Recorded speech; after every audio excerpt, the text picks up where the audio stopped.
Hello friends, मेरा नाम है अमन आकाश और इस वीडियो में मैं आपके साथ एक और नई आईपीओ लाने वाली कंपनी के बारे में आपसे एक एनालिसिस करने वाला हूं और इस आईपीओ के बारे में मैं आपको बहुत ही ज़्यादा डिटेल में बताने वाला हूं। दोस्तों, आपको स्क्रीन पे तो दिख ही रहा होगा, एंजल ब्रोकिंग नाम की कंपनी है, फाइनेंशियल सर्विसेज प्रोवाइड करती है और ये अपना आईपीओ लेकर आ रही है।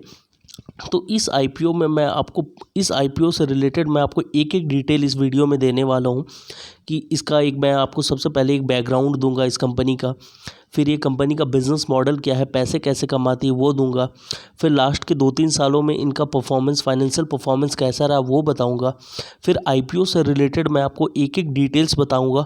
और दोस्तों, इस वीडियो को आप बहुत लास्ट तक देखिए क्योंकि एंड में मैं आपको एक टिप भी दूंगा कि इस आईपीओ को परचेज़ करना सही है या नहीं है। वैल्यूएशन के बारे में भी इस आईपीओ का मैं आपसे डिस्कस करूंगा।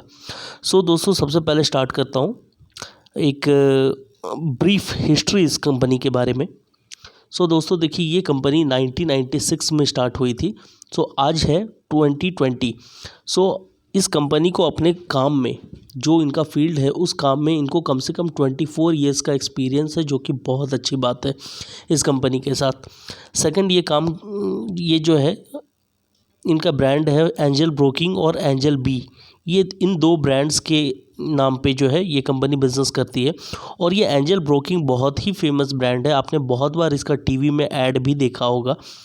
अब आइए दोस्तों, एक चीज़ और, इस कंपनी का फाइनेंशियल मार्केट सेक्टर जो होता है, उस फाइनेंशियल मार्केट सेक्टर में 6.3% का मार्केट शेयर है, जो कि ठीक ठाक है, अच्छा है।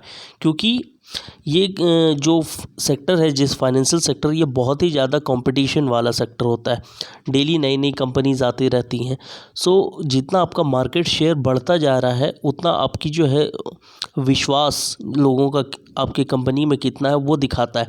6.3% का मार्केट शेयर अच्छा है।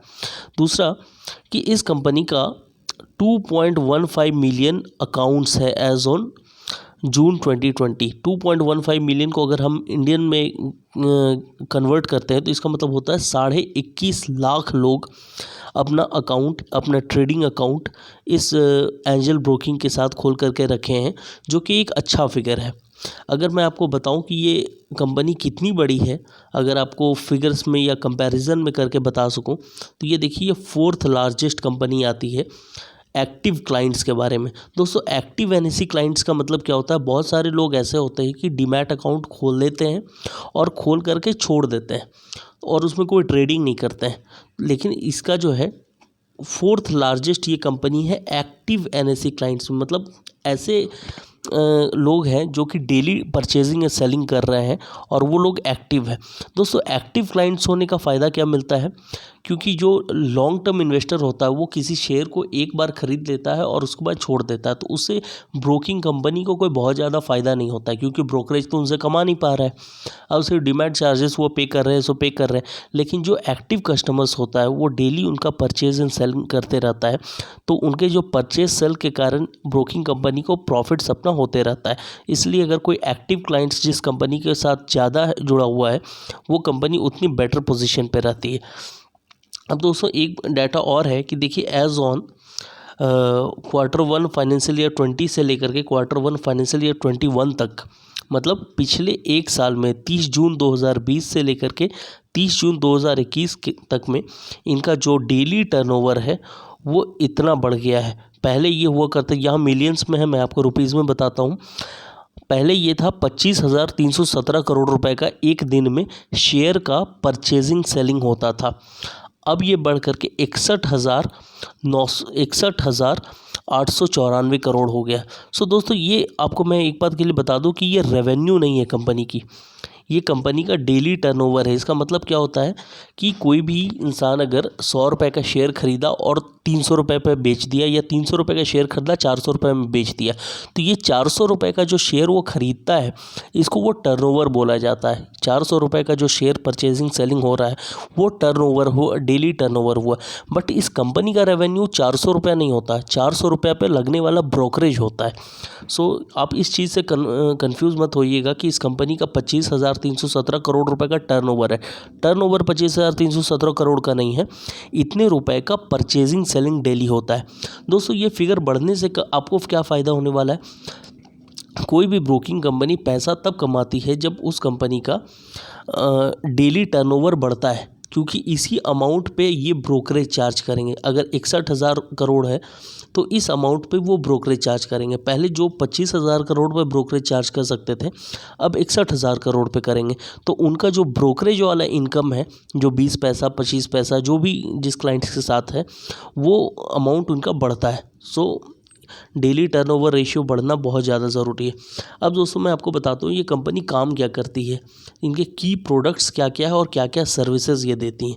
सो आइए दोस्तों, ये देखिए, ये कंपनी 5 सोर्सेज से पैसा कमाती है। सबसे पहला सोर्स है ब्रोकिंग एंड एडवाइजरी। ब्रोकिंग का मतलब हम समझ ही रहे हैं, जब हम लोग शेयर परचेज सेल करते हैं तो उसमें लगने वाला जो ब्रोकरेज होता है वो इनका एक सोर्स ऑफ रेवेन्यू है, और दूसरा एडवाइजरी इनका सोर्स ऑफ रेवेन्यू है। एडवाइजरी में क्या होता है दोस्तों, बहुत बार आपने देखा होगा कि आपको ये लोग ट्रेडिंग टिप्स देते हैं कि इतने रुपए पे ख़रीदिए, इस स्टॉक में न्यूज़ है, इस स्टॉक को सेल कीजिए, इतने रुपए पे सेल कीजिए, टारगेट प्राइस वगैरह बताते हैं। तो ये इनका एक एडवाइजरी का काम हो गया। सेकंड क्या है? Margin trading facility. तो मार्जिन ट्रेडिंग फैसिलिटी का मतलब क्या होता है दोस्तों? बहुत बार होता है कि हम लोगों के अकाउंट में 100 रुपये 200 रुपये, मैं आप 100 रुपये एग्जाम्पल के लिए ले रहा हूँ, 100 रुपये कोई भी ट्रेडर रखता नहीं है। ये आपको चलिए बड़ा ही एग्जाम्पल लेते हैं। मान लीजिए हमारे अकाउंट में 10 लाख रुपए है, तो एंजल ब्रोकिंग मुझे सिर्फ 10 लाख रुपए से सिर्फ 10 लाख रुपए की ट्रेडिंग करने के लिए अलाउ नहीं करता है। वो 10 लाख रुपए से मुझे कम से कम 40 लाख रुपए तक का माल सौदा खरीदने के लिए मदद कर देता है, क्योंकि ये सौदा जितना ज़्यादा अमाउंट का खरीदेंगे उतना ज़्यादा अमाउंट पे ये ब्रोकरेज कमा पाएंगे। तो इसको बोला जाता है मार्जिन ट्रेडिंग। आपके पास 10 लाख रुपए है, पर 10 लाख रुपए से आप कितने रुपए तक का माल उठा सकते हैं, उसको बोला जाता है मार्जिन ट्रेडिंग। थर्ड होता है इन्वेस्टर एडुकेशन। इन्वेस्टर एडुकेशन में ये बहुत सारे कोर्सेज चलाते हैं इन्वेस्टर्स को एडुकेट करने के लिए। तो वो थर्ड इनका, जैसे कि और बहुत सारे एग्ज़ाम्स भी होता है, एनएसए से रिलेटेड एनसीएफएम का एग्ज़ाम, एनआईएसएम का एग्ज़ाम। तो उसके लिए ये इन्वेस्टर्स को पढ़ाते भी है और पढ़ाने के लिए फ़ीस चार्ज करते हैं। तो ये हो गया, थर्ड हो गया इनका इन्वेस्टर एडुकेशन। फोर्थ हो गया लोन अगेंस्ट शेयर्स। दोस्तों शेयर्स के अगेंस्ट में आपको क्या पता है कि आप अपने जो शेयर्स आपके पास होल्ड किया हुआ है, जैसे मान लीजिए कि कोई इंसान के पास रिलायंस का शेयर होल्ड किया हुआ है, तो वो और उसको टेम्पोररीली कुछ फंड की ज़रूरत है, तो वो क्या कर सकता है कि अपना रिलायंस का शेयर एंजल ब्रोकिंग के पास गिरवी रख दे और उससे कुछ रुपए का लोन ले सकता है। तो ये लोन अगेंस्ट शेयर होता है। ये लोन्स अगेंस्ट शेयर का भी जो सर्विसेज है एंजल ब्रोकिंग देती है। और फिफ्थ हो गया रिसर्च सर्विसेज। रिसर्च में क्या होता है कि आपको ये बताते हैं कि अगले 5 साल या अगले 10 साल का ये जो है कंपनीज़ का जो है फाइनेंशियल परफॉर्मेंस कैसा होने वाला है, और उसको रेगुलरली ट्रैक करने का काम ये सब करते रहते हैं। बहुत सारे रिसर्च रिपोर्ट्स वगैरह भी ये इशू करते हैं। कोई भी नया आईपीओ वगैरह आएगा, आप देखिएगा कि एक नया पीडीएफ जो है बन करके एंजल ब्रोकिंग का तैयार हो गया। तो ये इनका रिसर्च सर्विसेज होता है। सो दोस्तों एक मैंने आपको एक ब्रीफ इंट्रोडक्शन दिया कि कंपनी का सोर्सेज ऑफ रेवेन्यू क्या क्या होता है, कहाँ कहाँ से पैसे कमाती है। अब आपको बताते हैं कम्पिटिटिव स्ट्रेंथ क्या है इस कंपनी का, कंपनी का अच्छाई क्या है। मैं इसके बाद वीडियो के एंड के आसपास में मैं आपको इस कंपनी का बुराई भी बताऊंगा, क्योंकि बैलेंस सब कुछ रहना चाहिए। सो अभी मैं आपको इस बार इस कंपनी का एक बार के लिए अच्छाई बताता हूँ। सबसे पहले स्ट्रॉन्ग ब्रांड नेम। कंपनी का ब्रांड नेम अच्छा है, 24 साल से बिजनेस कर रही है, लोग जानते हैं एंजल ब्रोकिंग को, अच्छा सा ऐड भी आते रहता है टीवी पर। Second, advance technology and digitalisation. आज के डेट में जितनी भी ब्रोकिंग कंपनी है सब टेक्नोलॉजी ड्रिवन हो गई है, तो ये कोई यूनिक पॉइंट नहीं है। आपके पास अगर एडवांस टेक्नोलॉजी है तो फ़ायदा क्या होता है कि पहले लोग क्या करते थे, अगर उनको शेयर परचेज सेल करना होता तो फ़ोन लगाते थे अपने ब्रोकर के पास कि भैया मेरा ये शेयर खरीद दो, ये शेयर बेच दो। आज आप अपने मोबाइल ऐप के थ्रू और अपने मोबाइल और अपने वेबसाइट के थ्रू कोई भी शेयर परचेज सेल खुद से कर सकते हैं। तो इनका जो है एक इंसान को लगाने का, जो एक बंदा लगा हुआ रहेगा आपको असिस्ट करने के लिए, उसका जो कॉस्ट हो गया वो बच जाता है। तो ये कोई यूनिक पॉइंट नहीं है, जितने भी इनके पीयर्स हैं सभी आज के डेट में टेक ड्रिवन है।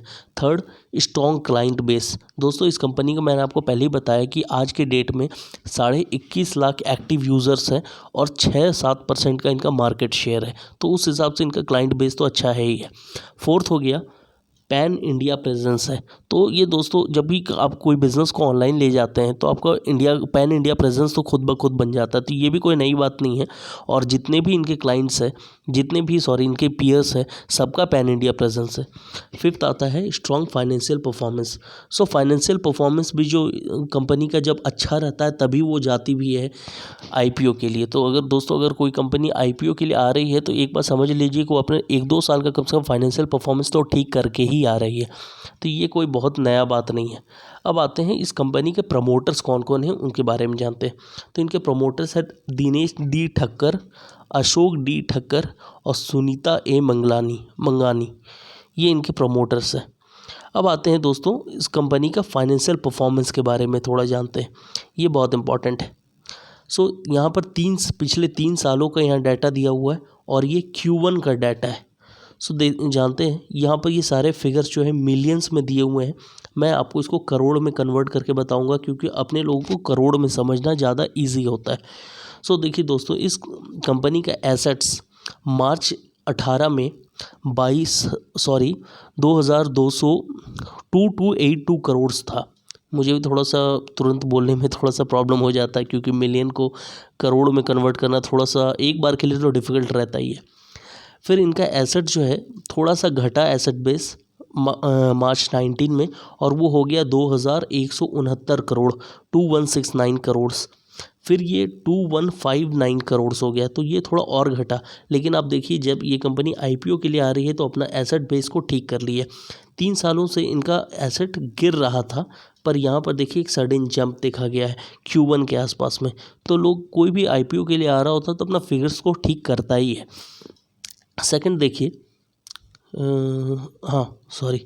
अब आप सेकंड देखिए, यहाँ पे इनका जो रेवेन्यू है, रेवेन्यू यहाँ पर थोड़ा सा बढ़ता घटता जा रहा था। 3 सालों से बढ़ता घटता क्या, एक टाइप का स्टैग्नेंट था, कोई बहुत ज़्यादा बढ़ भी नहीं रहा था, बहुत ज़्यादा घट भी नहीं रहा था। 753 करोड़, 762 करोड़ और 742 करोड़, तो एक जैसा ही था। बट यहाँ पर से अगर आप देखते हैं तो जून वाले क्वार्टर में इनका थोड़ा सा रेवेन्यू बढ़ा है, क्योंकि देखिए एक क्वार्टर में सिर्फ इनका 244 करोड़ का है। तो अगर हम इसको इंटू 4 कर देते हैं तो ये तकरीबन 900-950 करोड़ रुपए का, अगर इसी रेट से बढ़ता गया तो 950 करोड़ रुपए का ये अपना रेवेन्यू जनरेट करेगा। तो उस हिसाब से ये लग रहा है कि थोड़ा सा बढ़ता हुआ दिख रहा है। थर्ड, अगर प्रॉफिट्स के बारे में देखते हैं तो देखिए इनका प्रॉफिट भी जो है यहाँ पे थोड़ा अच्छा था, 101 करोड़ का था, घट कर 76 करोड़ हो गया। फिर थोड़ा सा बढ़ा 86 करोड़ और यहाँ पर अभी इस क्वार्टर में 38 करोड़ से।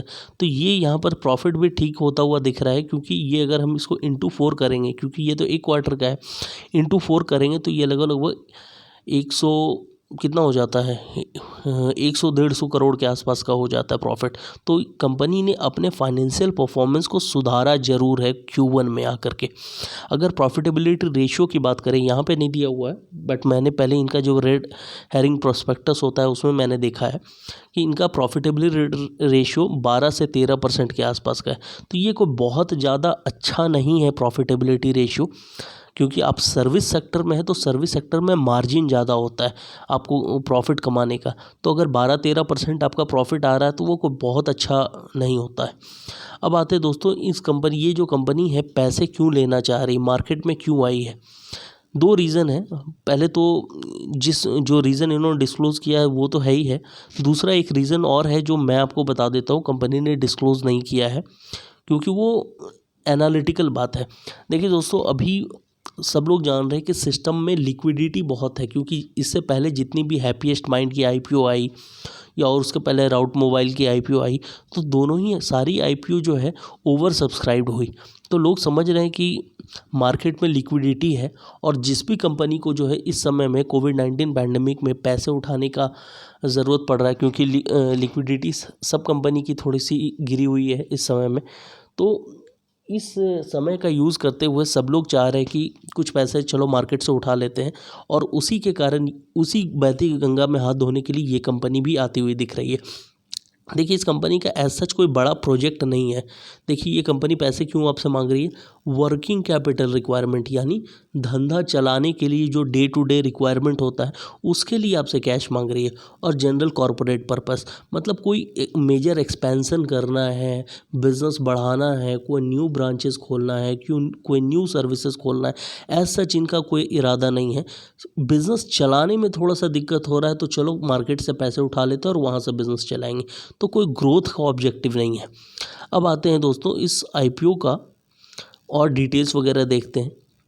तो यहाँ पे देखिए आईपीओ का जो आईपीओ ओपन हो रहा है 22 सितंबर को और क्लोज़ होगा 24 सितंबर को। तो 22 तारीख से 24 तारीख तक आईपीओ खुला हुआ रहेगा। कितने रुपए की फ़ंड रेजिंग होने वाली है? तो 600 करोड़ रुपए का फ़ंड रेजिंग होने वाला है। कहाँ कहाँ से? 300 करोड़ रुपए के फ्रेश शेयर्स इशू किए जाएंगे और 300 करोड़ रुपए के offer for sale. Offer for sale क्या होता है? ऑफ़र फॉर सेल का मतलब होता है कि जो एग्जिस्टिंग प्रोमोटर्स है वो अपने शेयर्स को रिलीज़ करेंगे, अपने शेयर्स को ही मार्केट में भेजेंगे। तो इसको बोला जाता है ऑफ़र फॉर सेल, मतलब वो न्यू शेयर्स नहीं होता है, अपने शेयर्स को सेल करना होता है। तो 600 करोड़ रुपए कंपनी यहाँ से उठाएगी। फेस वैल्यू इसका 10 रुपये होगा। आईपीओ का प्राइस बैंड 305 रुपये से 306 रुपये है। ये वैल्यूएशन वाले टॉपिक में मैं इसको फिर से एक बार डिस्कस करूँगा कि ये क्या वैल्यू जस्टिफाइड है या नहीं है। एक लॉट 49 शेयर्स का है। और अब आते हैं यहाँ पर और कुछ डाटा है कि ये देखिए बिड ओपन होगा 22 तारीख को, क्लोज़ होगा 24 तारीख को। जिसको अलॉटमेंट होना है नहीं होना है वो 29 सितंबर तक पता चल जाएगा। 30 तारीख से ये पैसे रिफ़ंड करना स्टार्ट कर देंगे और जिनको अलॉट हो जाएगा उनको 1 तारीख को उनके अकाउंट्स में डीमैट अकाउंट में शेयर दिखने लग जाएगा। और आईपीओ की लिस्टिंग होगी 5 अक्टूबर में। और हम लोग सभी जानते हैं आईपीओ जब लिस्ट होती है तो 10 बजे से उसका ट्रेडिंग स्टार्ट होता है। अब आइए दोस्तों यहाँ पे एंजल ब्रोकिंग पे हम लोग आते हैं। इसका कितना मिनिमम हम अपने लोग अप्लाई कर सकते हैं। तो एक रिटेल इन्वेस्टर, मैं रिटेल इन्वेस्टर्स की बात कर रहा हूँ, एक रिटेल इन्वेस्टर मिनिमम 49 शेयर्स खरीद सकता है। एक लॉट 49 शेयर्स का है तो एक लॉट खरीद सकता है और मैक्सिमम 13 लॉट खरीद सकता है। तो मिनिमम 49 शेयर्स खरीद सकता है, मैक्सिमम 637 शेयर्स खरीद सकता है। इन्वेस्टमेंट आपका मिनिमम कितना होगा? तो 14,000 रुपये का होगा।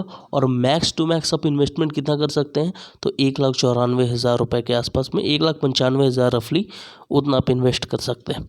प्रमोटर्स की होल्डिंग अभी इशू होने के पहले प्रमोटर्स की होल्डिंग कितना है? 65% है। और पोस्ट होल्डिंग यहाँ पे कंपनी ने बताया नहीं है, बट पोस्ट होल्डिंग जब हम देख ही रहे हैं कि 50% शेयर्स ऑफर फॉर सेल वाले हैं 300 करोड़ रुपए के, तो ये अमाउंट और गिरने ही वाला है।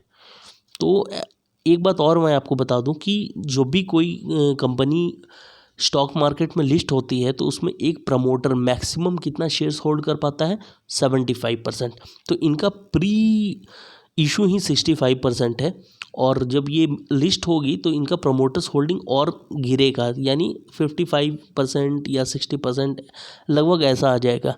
तो वो कोई बहुत ज़्यादा साउंड सिचुएशन नहीं रहता है, क्योंकि प्रमोटर्स अगर 60-65% कम से कम होल्ड करते हैं तो वो ज़्यादा साउंड सिचुएशन होता है।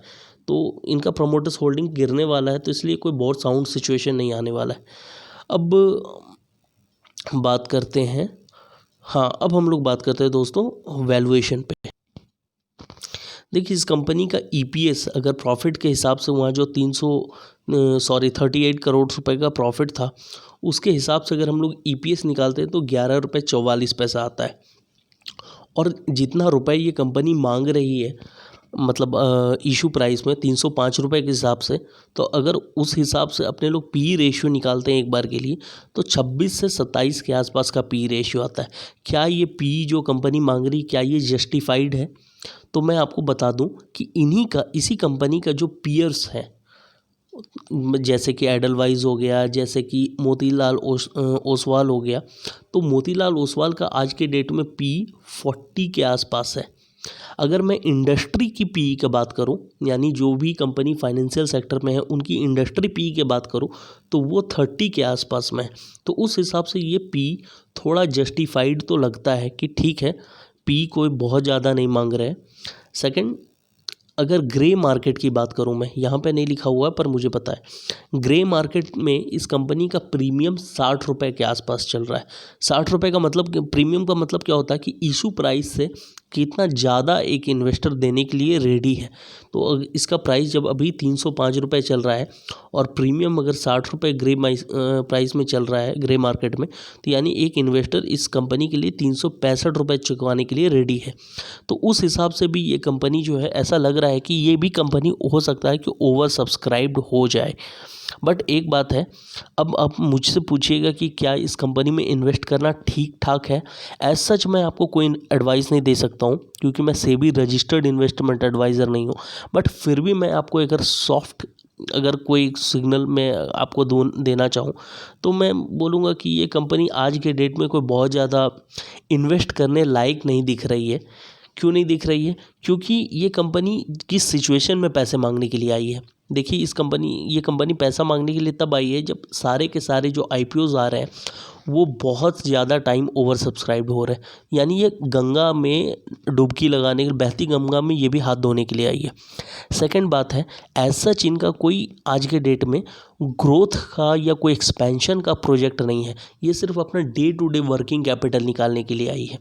थर्ड, इनका जो प्रीमियम है, मतलब इससे रिलेटेड जो इससे पहले की और जो 2 IPOs हैं, अगर हम कैम्स की बात करें और एक और IPO मैं भूल गया, तो वो दोनों IPO इसके मुकाबले थोड़ा ज़्यादा अट्रैक्टिव लग रहा है। तो ये 2-3 रीज़न है जिसके कारण हो सकता है कि मैं इस शेयर में परचेजिंग ना करूं, मैं इस IPO को सब्सक्राइब मतलब न करने के लिए जाऊं। बट मैं फिर बता देता हूं, ये मेरा सिर्फ एक सॉफ्ट अपने लिए एडवाइस है, मेरा आपके लिए कोई एडवाइस नहीं है। क्योंकि आपको अगर कोई IPO में पैसा लगाना है तो प्लीज़ आप किसी सेबी रजिस्टर्ड इन्वेस्टमेंट एडवाइज़र से एक बार सलाह लीजिए, या अपनी खुद की भी रिसर्च कीजिए। तो आप अपने प्रॉफिट और अपने लॉसेस के लिए खुद ही जिम्मेदार होंगे, मैं आपके लिए ज़िम्मेदार नहीं होगा। इसलिए मैं आपको बहुत क्लियर बताती हूँ। सो दोस्तों, मुझे ऐसा लगता है कि मैं इस IPO के बारे में बहुत डिटेल में, जितना पब्लिक डोमेन में इंफॉर्मेशन अवेलेबल है, आपको सब कुछ बता चुका हूँ। तो अगर आपको ये मेरा वीडियो अच्छा लगता है तो प्लीज़ इस वीडियो को लाइक कीजिए, अपने फ्रेंड्स के साथ शेयर कीजिए, उनको भी एडुकेट कीजिए, क्योंकि ये वीडियो एडुकेशन पर्पज़ से बनी हुई है। So thank you very much. Bye bye.